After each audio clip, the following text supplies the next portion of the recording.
The Treasury Secretary is on Capitol Hill testifying before the Senate Appropriations Committee, and the subject right now is the TARP program. He's being questioned by Maine Republican Senator Susan Collins. Let's listen in live here on Bloomberg. The demand for credit falls because economic activity falls. In a recession that follows a long credit boom like this, you would normally have expected credit to fall quite sharply. That's important context because it's hard to know how best to measure the full impact of these programs, because again, it would have been, under any circumstance, we would have had a period where borrowing would fall as homeowners, as families, decide to go back to living within their means, decide to save more, reduce their debt outstanding, and lending would fall as the weaker parts of the financial system decline to a more sustainable level. Now, it is very important to us that we have better ways of measuring the impact of these programs.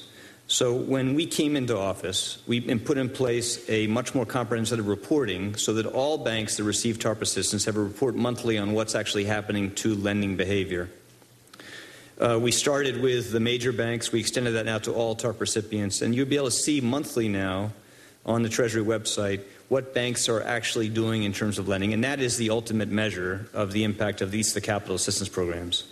We are very committed to improving the overall quality of transparency and accountability across these programs. And each of the programs we've designed provides for an exceptionally careful level of oversight and a level of transparency so people can measure the actual impact and effects. Now, if there are other things we can do to strengthen that, we will do it, because nothing is more important to the credibility of these programs than a better sense among the American people that they have the chance to judge and measure impact.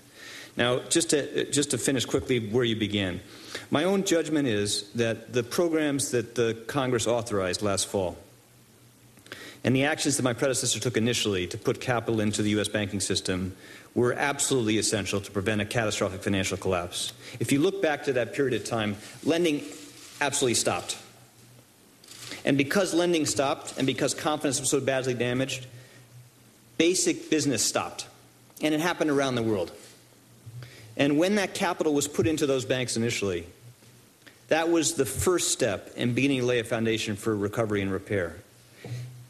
We cannot know with certainty what would have happened in the absence of that action, but my judgment is that without those actions, you would have faced the prospect of a catastrophic failure in the U.S. financial system and much, much more damage to economic activity than we already saw.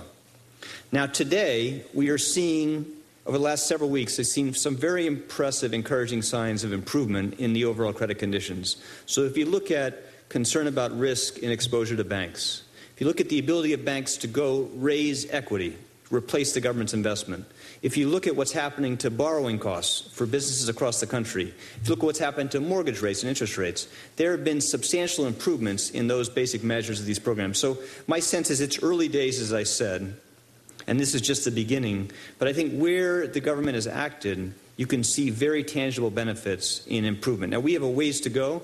This crisis took a long time. The conditions of this crisis took a long time to build up. It takes us a long time to work through. But I think these programs are achieving traction, and they're the right mix of programs. And we will do everything we need to do to make sure that we are adopting sensible recommendations by not just the SIGTARP, but by the Congressional Oversight Panel and the GAO, who are looking very, very carefully at all these programs. Thank you.